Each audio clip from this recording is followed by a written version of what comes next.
Friends, welcome back to our channel. और आज हम लेकर आ रहे हैं आपके लिए रेशियो एनालिसिस। रेशियो एनालिसिस के इससे पिछली दो वीडियोस में मैंने आपको रेशियो एनालिसिस का टॉपिक पूरी तरह एक्सप्लेन किया, बताया कितने तरह के रेशियोज होते हैं। उसके बाद मैंने उसमें पर्टिकुलर एक जो हमारा रेशियो था लिक्विडिटी रेशियो, उसको पूरा एक्सप्लेन किया और उससे रिलेटेड मैंने आपके न्यूमेरिकल सॉल्व कराए। और आज हम लेते हैं उसी ट्रैक पर सेकंड रेशियो, सॉल्वेंसी रेशियोज। ये सॉल्वेंसी रेशियोज क्या होते हैं? जिस तरह से लिक्विडिटी रेशियोज हमारे शॉर्ट टर्म के लिए होते हैं, इसी तरह से जो सॉल्वेंसी रेशियो होते हैं ये लॉन्ग टर्म एफिशिएंसी जानने के लिए, लॉन्ग टर्म रिलेशनशिप, यानी कि जो रेशियो है, अर्थमेटिकल एक्सप्रेशन है, उस एक्सप्रेशन को कहां जान रहे हैं हम? लॉन्ग टर्म सॉल्वेंसी, कि भाई क्या कैपेसिटी है हमारी, कैपेसिटी टू पे। तो इस कैपेसिटी टू पे, इसको एनालिसिस करने के लिए हम डिफरेंट फार्मूलाज का यूज करते हैं, जिसमें एक है हमारे पास डेब्ट इक्विटी रेशियो। डेब्ट और इक्विटी का रेशियो, अब डेब्ट भी लॉन्ग टर्म और इक्विटी भी लॉन्ग टर्म। इक्विटी यानी कि जो मालिकों ने पैसा लगा रखा है, ऑनर्स ने जो पैसा बिजनेस में लगाया हुआ है और जो हमने उधार लिया हुआ है। तो जो हमने उधार लिया है और मालिकों ने जो पैसा लगाया है उसका रेशियो। तो क्या है, देखिए, लॉन्ग टर्म डेब्ट यानी कि जो मैंने उधार लिया है लॉन्ग टर्म, दैट मीन्स कि जिन पर इंटरेस्ट पे करता हूं।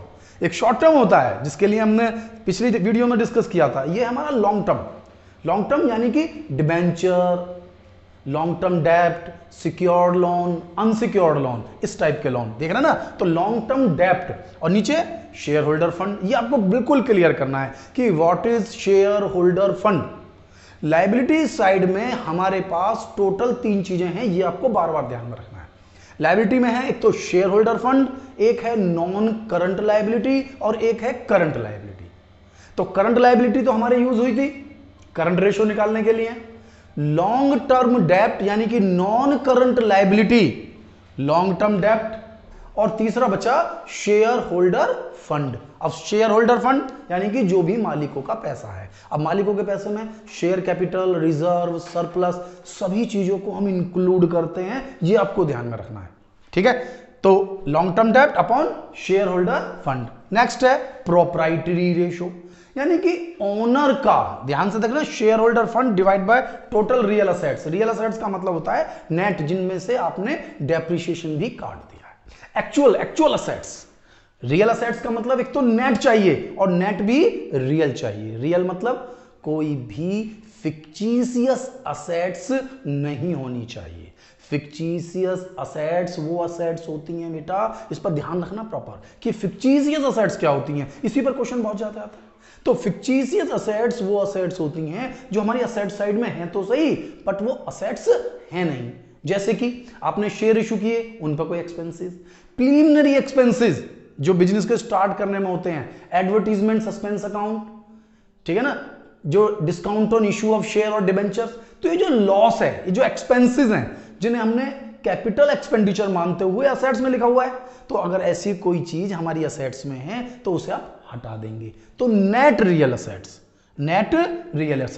टोटल नेट रियल असेट, और ऊपर है मेरा शेयर होल्डर फंड, जो मैंने अभी आपको बताया, शेयर होल्डर फंड यानी कि ओनर्स का पैसा। अब जैसे हमने डेब्ट इक्विटी रेशियो बनाया, तो इस पर ध्यान रख लेना कि ये 2:1 बेस्ट माना जाता है। 2:1 क्या है इसका? बेस्ट माना जाएगा। प्रोप्राइटरी रेशियो है, इसके अंदर एक खास बात है कि प्रोप्राइटरी रेशियो और सॉल्वेंसी रेशियो, इन दोनों को अगर मैं जोड़ दूं, share holder fund divide by total real assets, total outside liability divide by total assets, तो अगर इन दोनों का टोटल ले लूं, कंफ्यूज नहीं होना, जैसा यहां लिखा उन्होंने टोटल रियल असेट, तो ये भी टोटल रियल असेट्स ही है, टोटल रियल असेट्स ही है। हम वैसे भी जहां भी टोटल असेट्स का यूज करते हैं, वहां पर भी हम नेट रियल टोटल असेट्स ही यूज करते हैं। यानी कि असेट्स होनी चाहिए, वो भी रियल होनी चाहिए, वो भी नेट होनी चाहिए, यानी डेप्रिसिएशन कटा हुआ होना चाहिए। तो ये हो गया हमारे पास। तो प्रोप्राइटरी रेशियो और सॉल्वेंसी रेशियो, अगर आप इन दोनों फार्मूलास को देखेंगे तो दोनों फार्मूलों में टोटल है असेट्स का, टोटल है असेट्स का, इसलिए टोटल क्या है? 1 होना चाहिए। देखिए यहां ऊपर लिया मैंने शेयर होल्डर फंड, मैंने आपसे कहा तीन चीजें होती हैं भाई, share holder fund, non current liability और करंट लायबिलिटी। अब आप बताइए, नॉन करंट लायबिलिटी और करंट लायबिलिटी दोनों को जोड़ दो तो क्या होगा? आउटसाइड लायबिलिटी, यानी total liability, total outside liability. तो एक चीज और क्या बची, शेयर होल्डर फंड। तो शेयर होल्डर फंड तो मैंने ले लिया प्रॉपर्टी रेशो में, और जो बाकी बचा यानी करंट और नॉन करंट वो मैंने ले ली टोटल आउटसाइड लायबिलिटी में। यानी कि करंट लायबिलिटी और नॉन करंट लायबिलिटी यानी लॉन्ग टर्म डेब्ट, इन दोनों को जोड़ दिया तो आ गया टोटल आउटसाइड लायबिलिटी। तो यहां फार्मूला है share holder fund upon total asset, यहां बची हुई liability divide by total asset, तो दोनों मिलाकर क्या होगा 1। बेटा प्रॉपर्टी रेशो के अंदर जो आपको ध्यान देना है कि इसमें 100 की मल्टीप्लाई करवा सकता है वो हमसे कि भाई share holder fund upon total real assets, अगर हम इसको 100 से मल्टीप्लाई करते हैं तो आंसर परसेंटेज में आएगा, और परसेंटेज में आएगा तो इसका मतलब है इन दोनों का टोटल भी 100 ही आएगा। तो अब पता कैसे चलेगा कि परसेंटेज में कैलकुलेट करना है नहीं करना, अब सीधा सीधा है। वैसे तो इसका जो आंसर होता है वो बिना परसेंटेज के ही होता है। अब कहने लगो जी बुक से आंसर नहीं मिल रहा तो परसेंटेज से निकाल लीजिए, अदरवाइज एग्जाम में करके आने के लिए ये बिना परसेंटेज के है, और परसेंटेज से करके आएंगे तब भी एग्जामिनर इसके मार्क्स आपको फुली देगा। अब बात आती है टिक मार्किंग में, तो टिक मार्किंग में क्वेश्चन पर बेस्ड होता है कि क्वेश्चन में सभी चीजें परसेंटेज में दी हुई हैं तो आंसर परसेंटेज में होगा, और अगर फ्रैक्शन में दिए तो फ्रैक्शन में होगा। तो इन दोनों का टोटल पर ध्यान देना है कि 1 होगा। नेक्स्ट है हमारे पास fixed assets ratio, fixed assets ratio यानी केवल फिक्स्ड असेट्स, और फिक्स्ड असेट्स में भी नेट, ये ध्यान देना फिक्स्ड असेट्स नेट। देखिए जैसे असेट साइड में जाएंगे तो असेट साइड में क्या है आपके पास नॉन करंट असेट्स और करंट असेट्स। तो नॉन करंट असेट्स में के अंदर जो है टेंजेबल असेट्स, तो टेंजेबल असेट्स में जो फिक्स्ड असेट्स वाला हिस्सा है केवल वो नेट फिक्स्ड असेट्स, केवल net fixed assets divided by share holder fund plus long term डेब्ट। इसे हम कैपिटल एम्प्लॉयड भी कह सकते हैं। अगर आप थोड़ा समझें तो इसका जो मीनिंग होता है भाई share holder fund plus long term डेब्ट, अगर आप इन दोनों का टोटल कर लें और आपको समझ में आ जाए तो इसी को हम कहते हैं कैपिटल एम्प्लॉयड, जो हमारे लिए हमारे रेशो के चैप्टर में बहुत ज्यादा यूज होगा। व्हाट इज कैपिटल एम्प्लॉयड, बहुत ही इंपॉर्टेंट टर्म है कैपिटल एम्प्लॉयड, और ये होता है share holder fund plus long term डेब्ट का टोटल। बस क्या नहीं होता इसके अंदर, करंट लायबिलिटी नहीं होता बच्चा, ठीक है। तो ये दोनों जोड़ देंगे हम तो आ गया कैपिटल एम्प्लॉयड, तो net fixed assets divided by capital employed, ऐसे कह सकते हैं हम इसको, ठीक है। अब दूसरा है मेरे पास, इसी में देखना फिक्स असेट्स रेशियो को ही हम एक और सेंस में भी कैलकुलेट कर सकते हैं, fix assets to net worth, fix assets to net worth. इससे पहले वाले में हमने कैपिटल एम्प्लॉयड लिया था और इसमें लेंगे हम शेयर होल्डर फंड, केवल ओनर्स का फंड, शेयर होल्डर फंड। देखिए अब दोनों में नॉर्मली जो पहले वाला फार्मूला है यही यूज होता है, लेकिन अगर उसने हमसे पूछ लिया fix assets to net worth ratio तो फिर हम कैपिटल एम्प्लॉयड की बजाय शेयर होल्डर फंड से डिवाइड करेंगे। और नेक्स्ट है हमारे पास कैपिटल गियरिंग रेशियो, ये एक्चुअली आपकी कैपिटल की परफॉर्मेंस को समझाने के लिए होता है। कैपिटल गियरिंग यानी trading on equity, trading on equity यानी कि अब बिजनेस ट्रेडिंग ऑन इक्विटी पे वर्क कर रहा है या नहीं कर रहा है।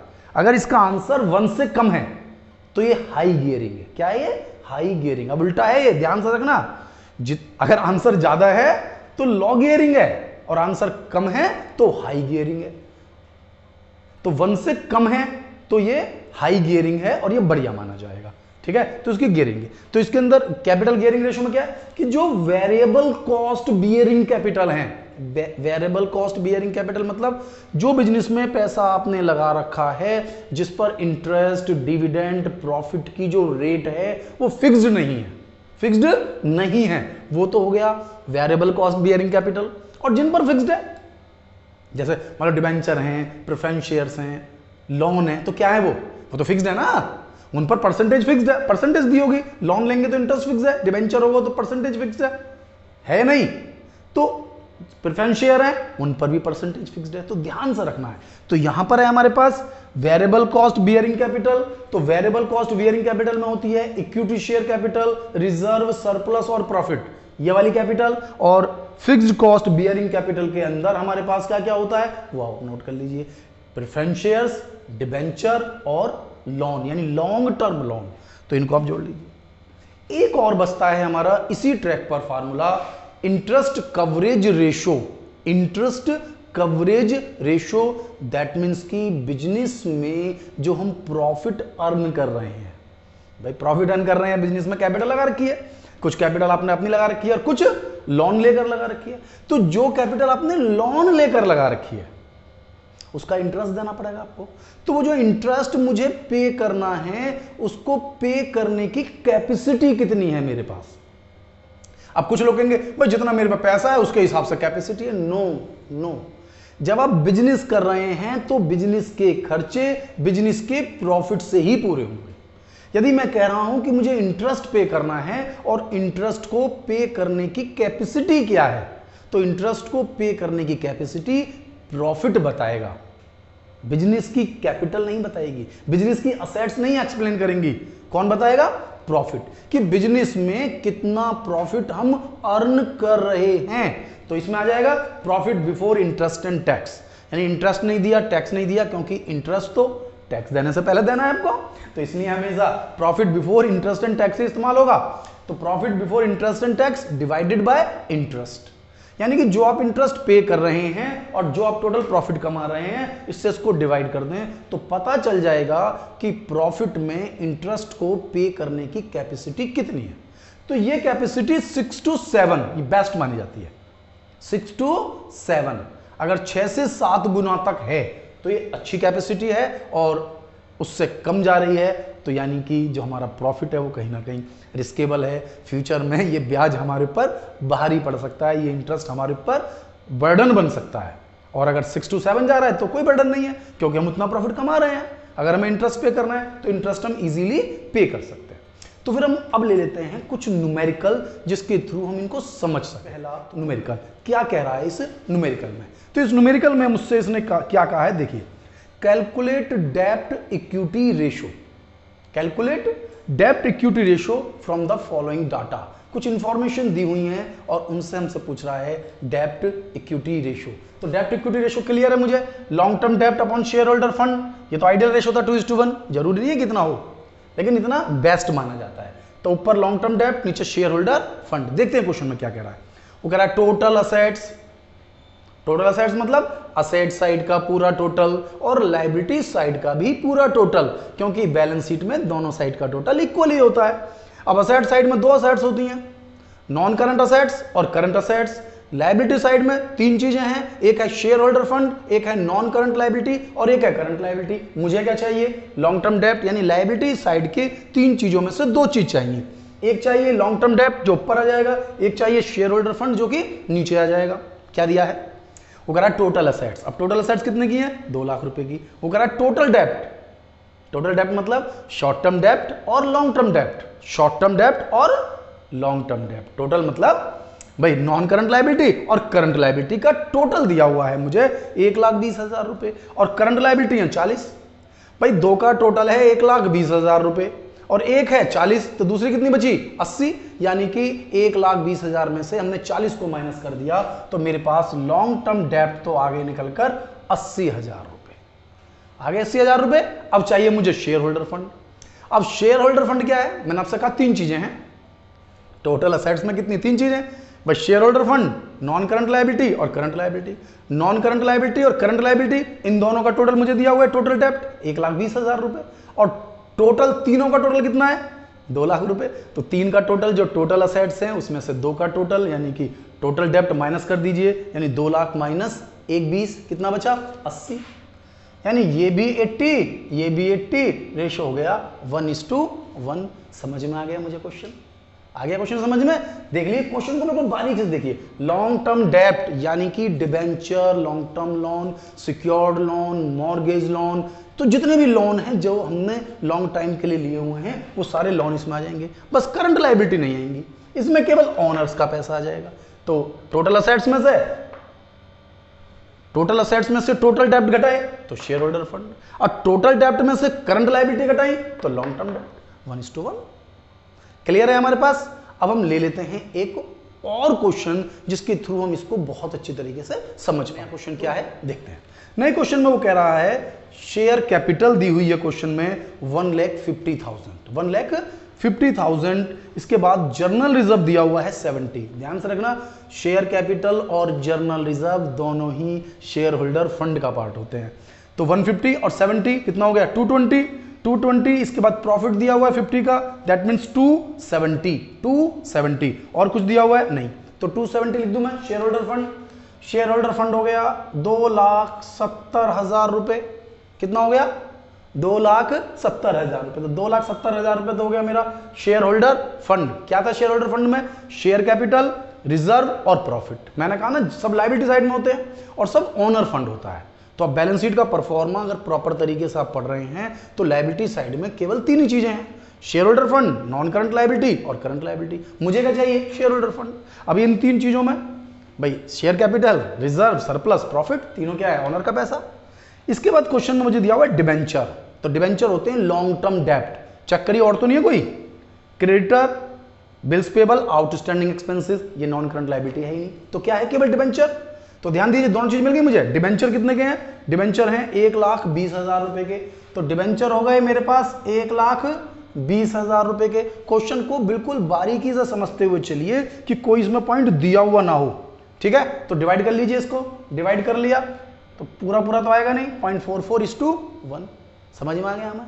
यानी कि टॉपिक को हम पूरी तरह से समझ सकते हैं। ये डेब्ट इक्विटी रेशियो का कंसेप्ट हमें पूरी तरह समझ में आ जाना चाहिए। मैं एक क्वेश्चन और ले लेता हूं क्योंकि उसके थ्रू हम इसको और अच्छे तरीके से समझ पाएंगे कुछ और टेक्निकल पॉइंट के साथ, ठीक है। तो ये आपका हो गया। एक और मैं न्यूमेरिकल आपके लिए लेता हूं। स्टार्ट करते हैं एक और न्यूमेरिकल। क्या कहता है इस न्यूमेरिकल में? फिर आपको निकालना है डेब्ट इक्विटी रेशियो। मैं एक ही फार्मूले को बार बार ले रहा हूं क्योंकि इस फार्मूले को अगर आप पूरी तरह समझ पाते हैं तो हमें ये पूरा कंसेप्ट आसानी से समझ में आएगा।